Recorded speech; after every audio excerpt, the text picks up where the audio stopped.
త్రొట్టెలకుండా మిమ్మును కాపాడుటకును తన మహిమ ఎదుట ఆనందముతో మిమ్మును నిర్దోషులనుగా నిలవబెట్టుటకును శక్తిగల మన రక్షకుడైన అద్వితీయ దేవునికి మన ప్రభు అయిన యేసుక్రీస్తు ద్వారా మహిమయు మహాత్యమును ఆధిపత్యమును అధికారమును యుగ యుగములకు పూర్వమును ఇప్పుడును సర్వయుగములను కలుగునుగాక ఆమేన్. The word of God has already declared it.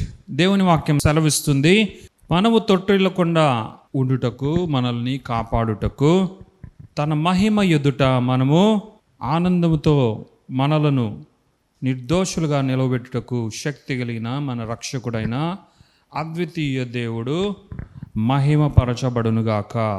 యేసుక్రీస్తు ద్వారా ఇది జరుగు కార్యము అని దేవుని వాక్యం సెలవిస్తుంది. హల్లెలూయా. సో మనం రక్షించడం మాత్రమే కాదు, పరలోకానికి తీసుకువెళ్ళేంత వరకు ఆయన he is guarding us and he want to keep us falling.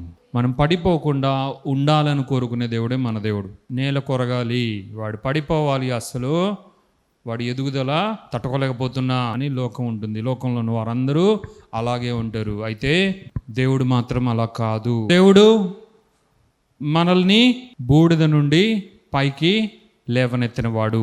హల్లెలూయా. ఏమీ లేని స్థితి నుండి మనల్ని ఆయన పైకి లేపినవాడు. ఎందుకు పనికిరానటువంటి స్థితి నుండి అత్యున్నతమైన స్థితికి లేవనెత్తిన దేవుడు మన దేవుడు.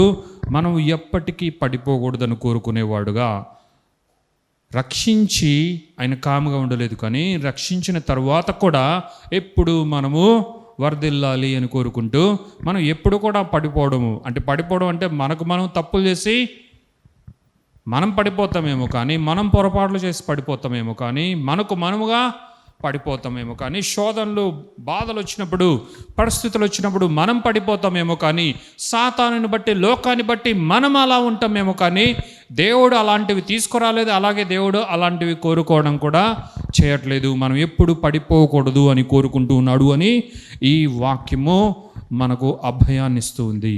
మనం పడిపోకుండా ఉండునట్లు, మనము త్రొట్టిల్లకుండా ఉండునట్లు, మనం త్రొట్టిల్లకుండా ఉండడానికి కాపాడుతున్న దేవుడే మన దేవుడు. అసలు దేవునికి నేనంటే శ్రద్ధ ఉందా? నన్ను ఏమైనా చూసుకుంటూ ఉన్నాడా? ఈ కష్టాలన్నీ ఎందుకు నాకు? ఈ పరిస్థితులన్నీ ఎందుకు? ఈ విధంగా ఎందుకుంది?